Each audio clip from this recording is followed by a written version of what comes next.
Please proceed, sir. Yes. All of my questions are pretty much based on the idea that someone in a small business is going to have to interpret this law, decide what can be done, and hopefully will not have to call up their attorney or labor advisor to be able to figure out what can and cannot be done. And as the minority leader talked about, there are a lot of things in here that are relatively vague, and I'd like to get some clarification of the legislative intent. I know it was said, well, the judge will make up their minds when they read it. Well, one of the things a judge does when making up his mind of what is a violation of a law is look back to the legislative intent. And so far today I have seen a variety of legislative intents put forward, and hopefully some of my questions, when a judge looks at the legislative intent later on, will be able to very clearly know what this chamber was really intending this bill to do.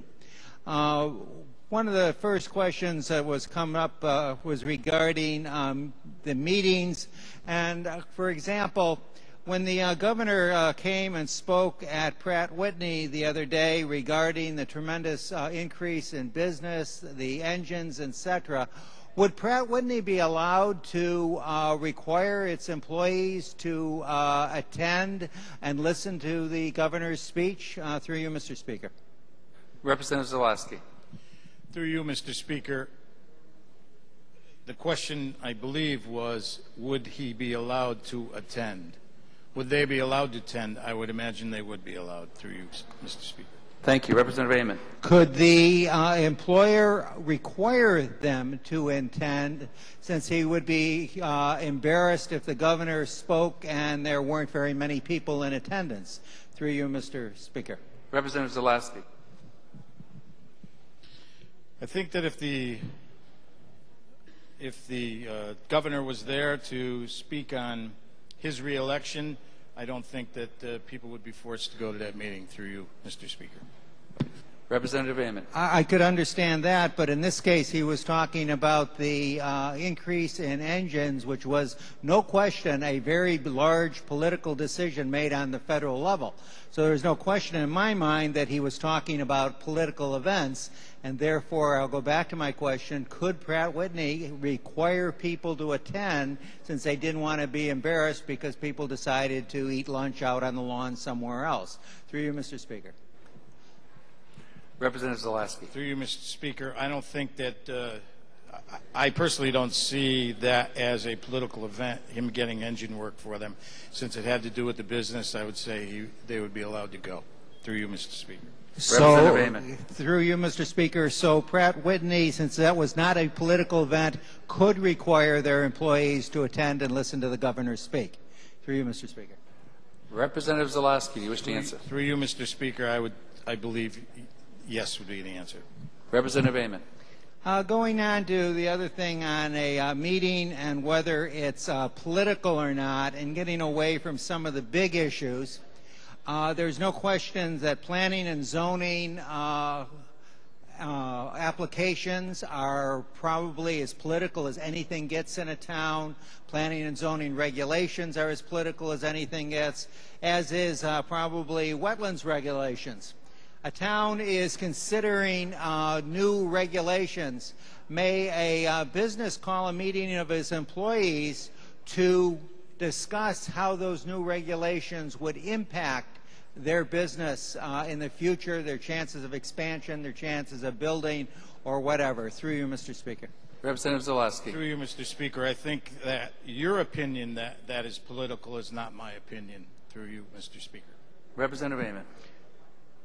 I do think that those decisions are political. First of all, the members are all elected to most of those boards or appointed by politicians, and they take formal votes on the regulations. Now, I don't know if you're elected and you vote how you cannot call that a political activity.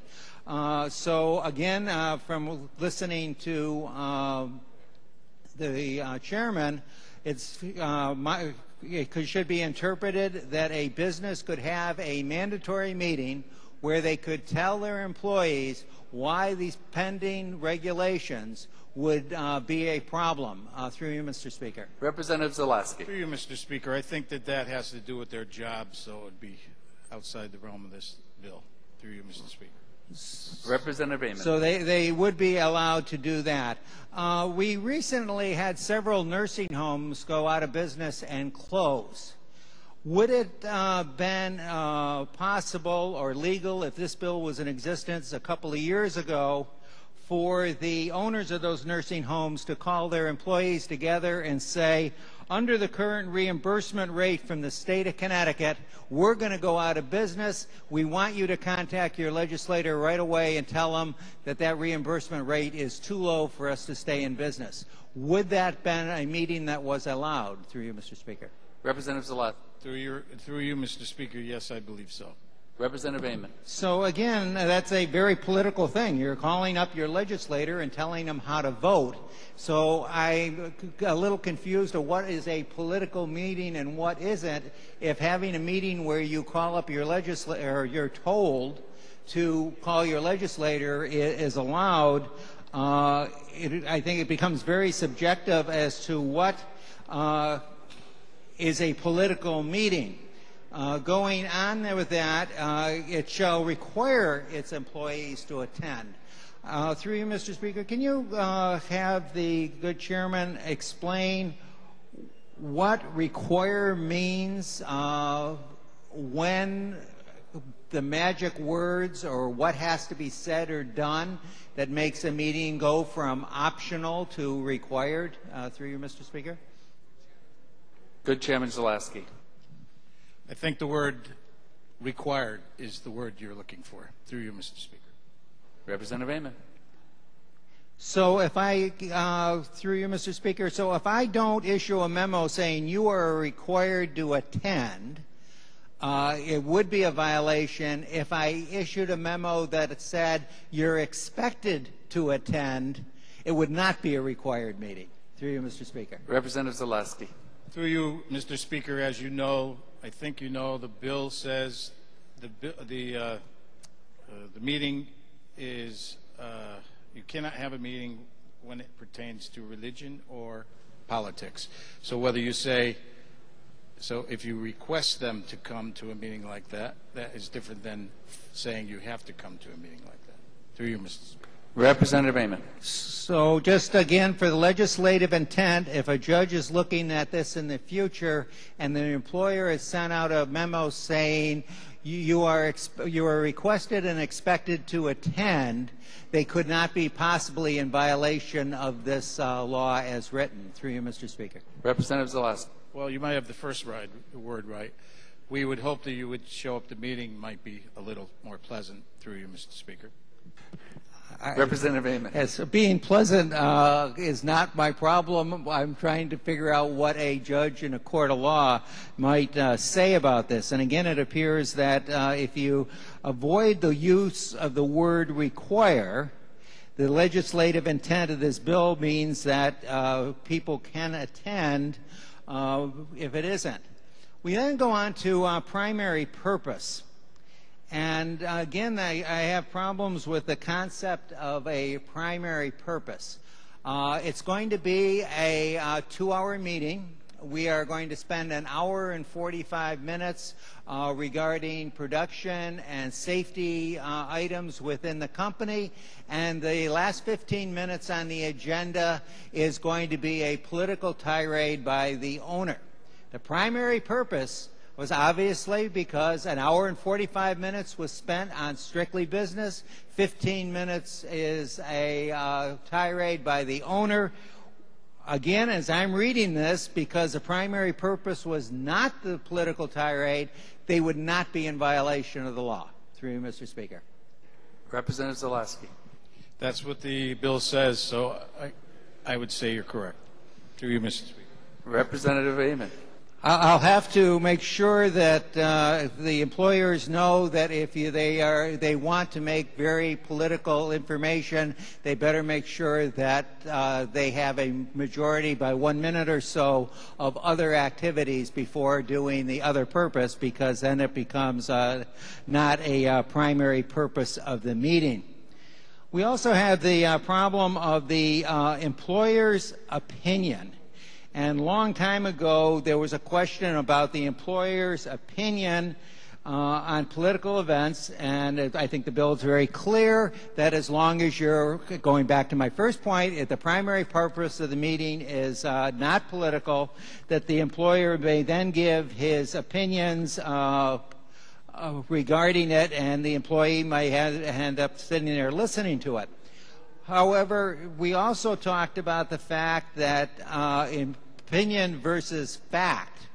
So if an employer calls together his employees and says that if the following political actions are taken by fact, this is the impact that they're going to have on our business. If they start collecting sales tax on our product, we are going to be selling for a higher price than Massachusetts for the same product. And you can go on to any number of examples. As long as it is factual, the information that is being given out, no matter what the political repercussions are of those facts, is that a violation of the law as put forward? Through you, Mr. Speaker. Representative Zaleski. I'm not sure if I understood the question correctly. Could you rephrase it, or through you, Mr. Representative Amon, could you repeat the question? Maybe I can phrase it this way. There is a something that is going to affect my company. I pull out an information sheet that has been given to me by one of the good lobbyists in this building, and I read those facts to my employees. Is that a violation of the law, since I am reading facts, or at least facts that I believe are true, to my employees? Through you, Mr. Speaker. Representative Zaleski. Through you, Mr. Speaker. As in any meeting, as the previous, what you said previously a couple of statements ago, if an employer has a meeting, talks mostly about another subject, then wants to go on an irate for 15 minutes, if an employee feels that that was inappropriate, he has a right to do what he has to do under the bill,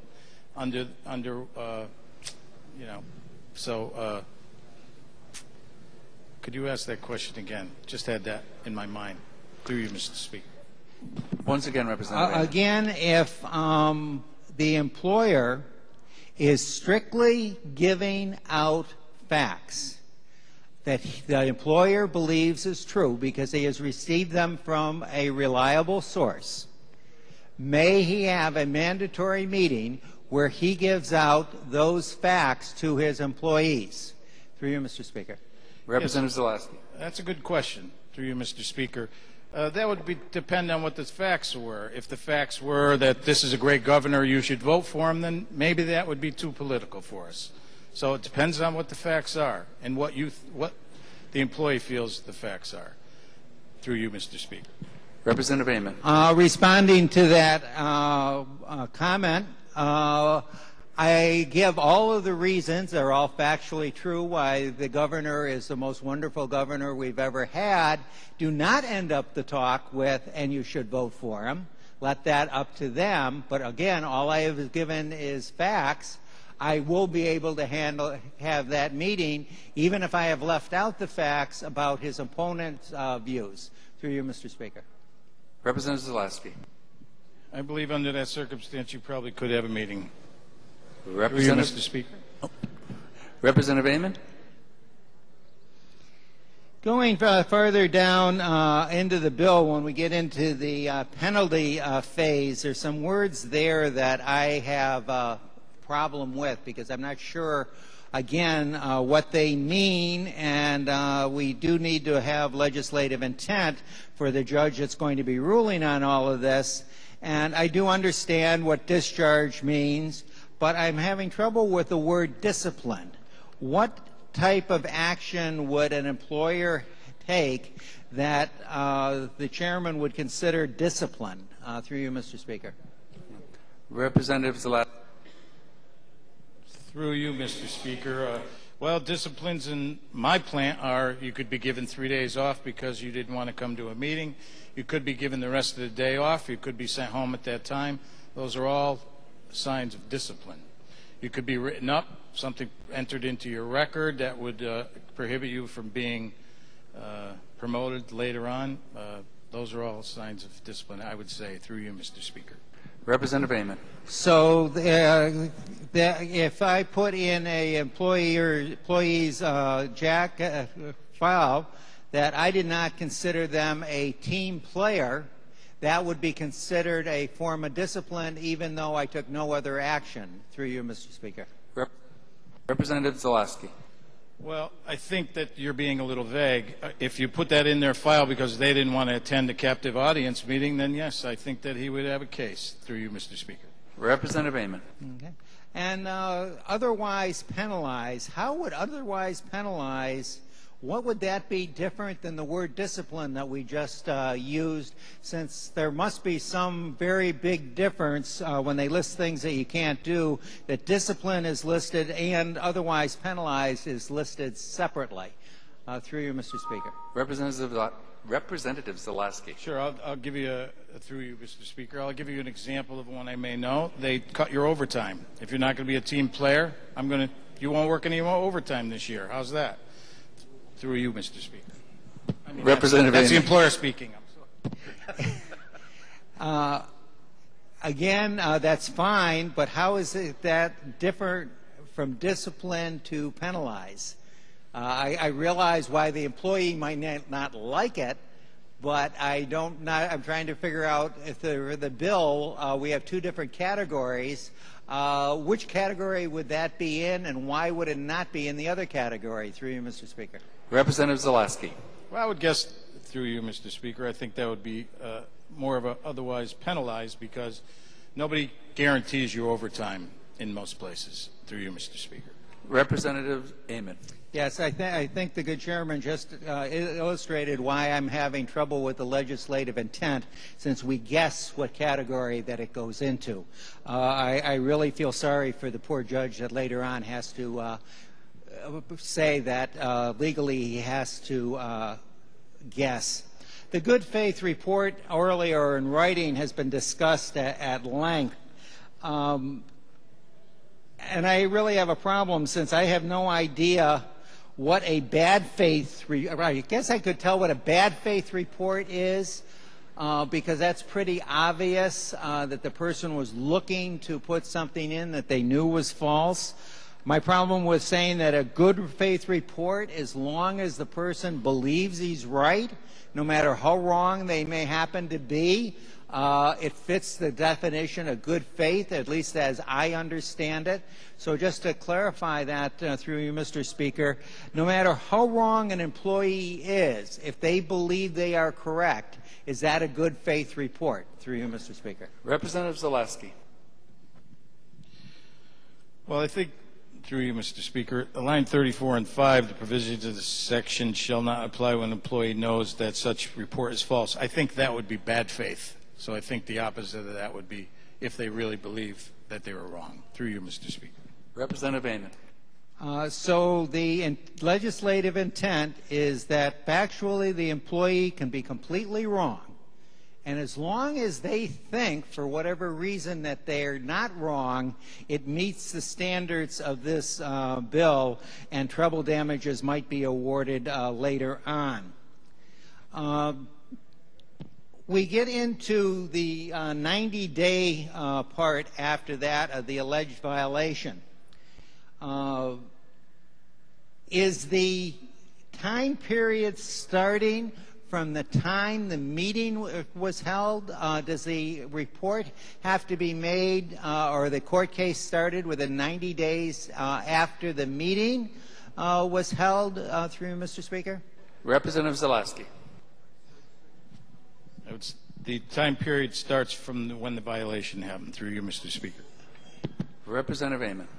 Through you, Mr. Speaker, is the violation the notice that you must attend a meeting. Is that the moment of violation? Through you, Mr. Speaker. Representative Zaleski.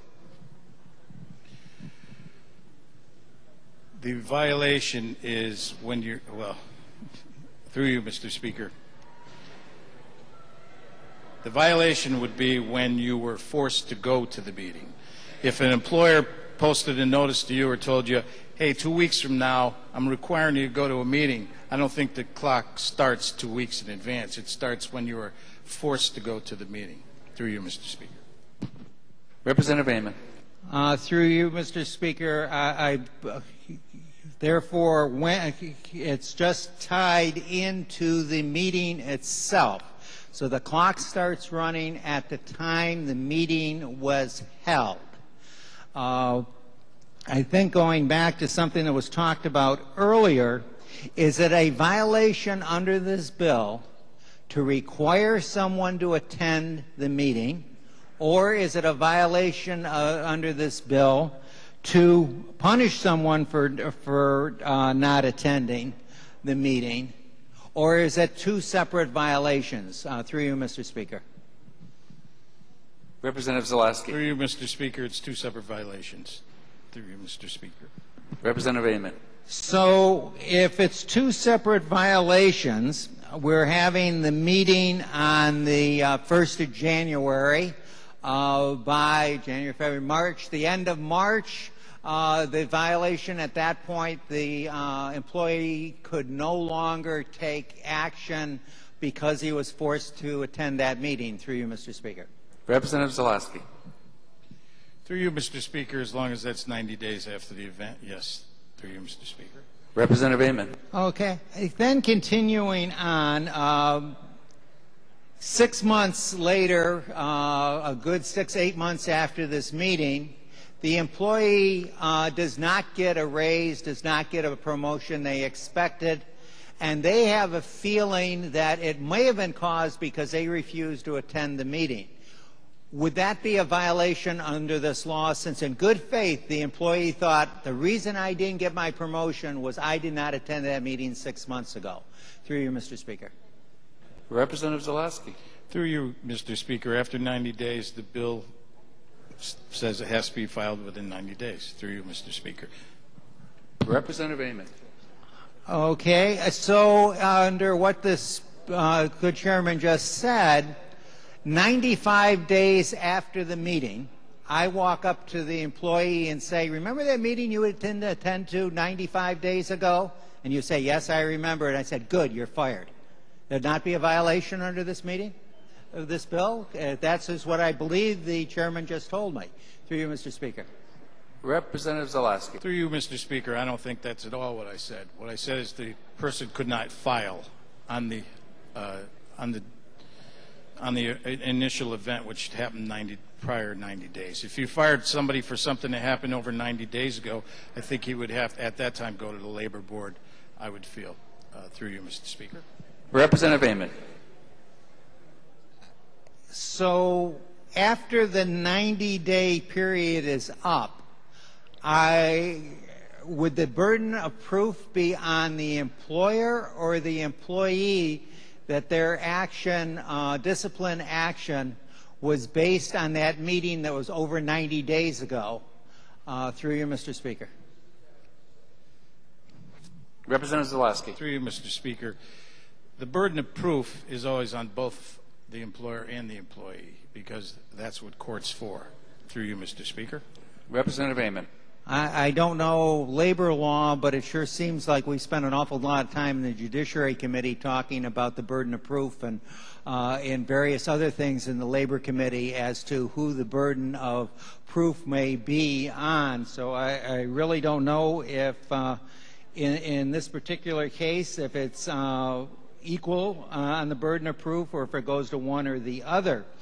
But what I think is clear from the answer is there is no timetable to this bill. The 90 days is pretty much meaningless because any action that's taken any time in the future after a mandatory meeting that someone walks out of or doesn't attend, whether it be 91 days or 90 years later, the employee in good faith can come forward to the court and say, I think that this was caused by this action.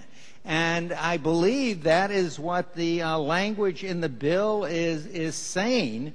And if that's not correct, I would like the chairman to give the legislative intent very clearly on what the 90 days, when it starts, when it ends, what are the forms of proof that an employee or employer or employee in this case must present to the court that they would take up this case. Through you, Mr. Speaker. Representative Zaleski. Through you, Mr. Speaker.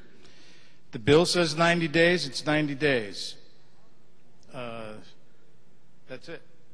The burden of proof is on any case. If an employer is accused of sexual harassment, who is the burden of proof on then? It's on both of them. One of them has to prove you didn't do it. The other one has to prove you did. That's how court works. I don't think it's any different than in this bill. Through you, Mr. Speaker. I'm sorry. Representative Aman. Yes. Looking at that 90 days, I'm getting more and more confused as to when the time period starts and ends, since if the discipline action occurs after the 90 days, does a new set of 90 days start running from that point, from the point that the employee is disciplined for whatever reason? Through you, Mr. Speaker. Representative Zaleski. Through you, Mr. Speaker. If you're disciplined after the 90 days, whatever you're disciplined for, you have an avenue going to the Labor Department. Through you, Mr. Speaker. Representative Aman. So you would then take this case to the Labor Department, and yet, if I remember the fiscal note, they talked about no cost to the Labor Department because these types of bills would never be coming forward to them. I'm trying to understand the difference between the OFA report and what was just said, since it sounds like any case occurring 90 days after the meeting will end up going to the Labor Department in some form. Through you, Mr. Speaker. Representative Zaleski. Through you, Mr. Speaker. Anytime you get fired from any job for unjust cause, you have a right to go to Labor Department. That's the same anywhere. Through you, Mr. Speaker. Representative Aman. I understand on the firing, but if it's you can go to the Labor Department that I didn't get a promotion because I feel that over 90 days ago I didn't attend a meeting. That would be a legitimate thing for our Labor Department to take up in deciding whether someone should be promoted or not. Through you, Mr. Speaker. Representative Zaleski. Through you, Mr. Speaker. No, that would not. Representative Aman. Yes, but under the bill, promotion was, I believe, earlier said one of the items that would be considered discipline or penalizing is the lack of a promotion.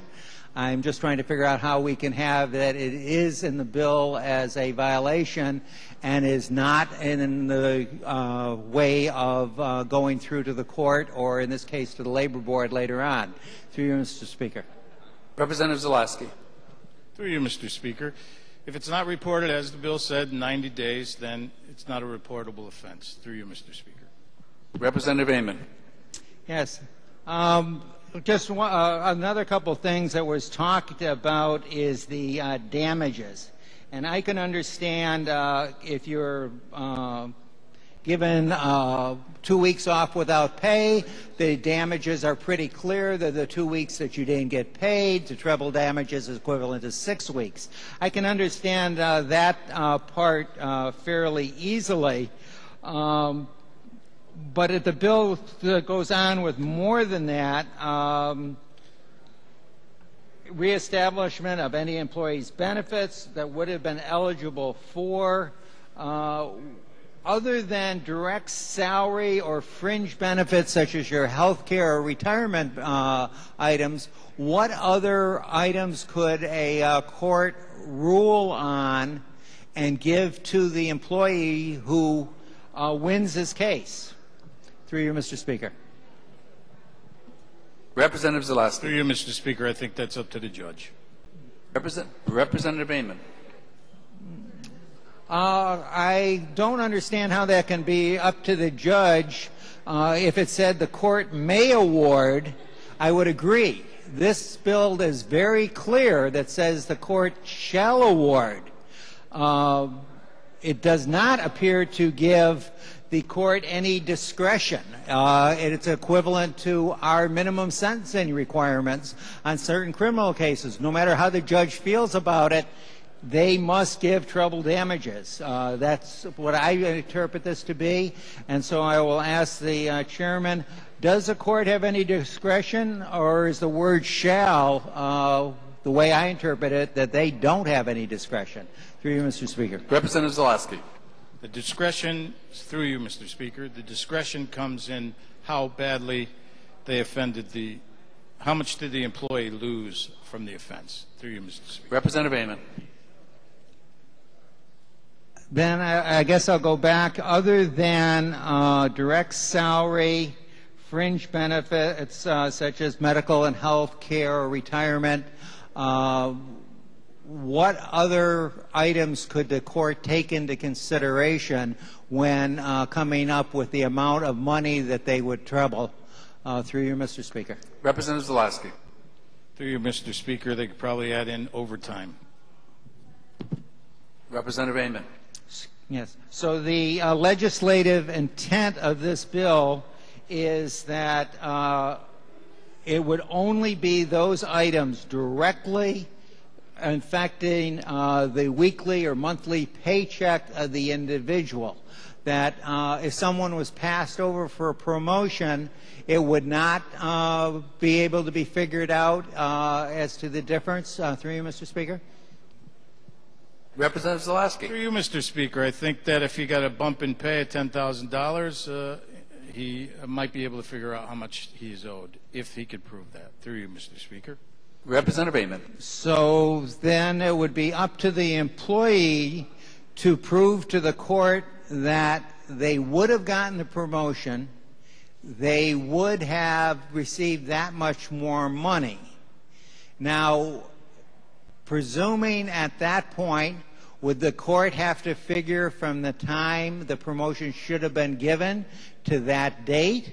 Or is it should be the time the promotion should have been given to sometime indefinitely into the future, since the employer at that point probably has put someone else into that position and probably would be in a very awkward position of demoting someone that they had promoted prior. Be opening up another probable court case for the employer. So how is the court supposed to interpret that type of situation? Through you, Mr. Speaker. Representative Zaleski. I think that, through you, Mr. Speaker, I think that that would have to be decided between the employee who feels wronged and the judge. But I also, as I've said in the past, all a company has to do is not break the law. We won't have these problems in court. Through you, Mr. Speaker. Representative Amon. I think those last comments is what that was just made is what I have a problem with the bill. In that, as long as I don't disobey the law, I am fine. Except we've gone through a whole series of things of the vagueness of the law that said whether they be word require, what's a political meeting, how long, was it a primary or a not primary. I really don't know if someone can honestly say, I can operate my business, or I can do this, I can have meetings without safely saying I am not violating the law. I think that if we are going to pass this type of legislation, we have to be very, very clear what is a violation, what is not a violation. We should have given the judge much more of a discretion. That word shall should have been may. That the judge could have looked at it and said, yes, he was punished for not going to that meeting, but it was really a minor meeting. It was the activities were really outside of that caused the employer-employee problems and affected damages accordingly. But according to the way this bill is written, the judge has no discretion. Once he has ruled that someone was forced to attend or encouraged to attend or expected to attend, and they did not, and any action was taken care to them sometime in the future, whether it be 90 days or what we heard, up to a long period of time later, the judge, if he or she rules that that situation occurred, has no choice but to award it. It was also very clear that how the damages are supposed to be figured is fairly vague. So for that and for many other reasons, I encourage my colleagues to vote against it. Thank you very much, Mr. Speaker. Thank you, Representative Amon.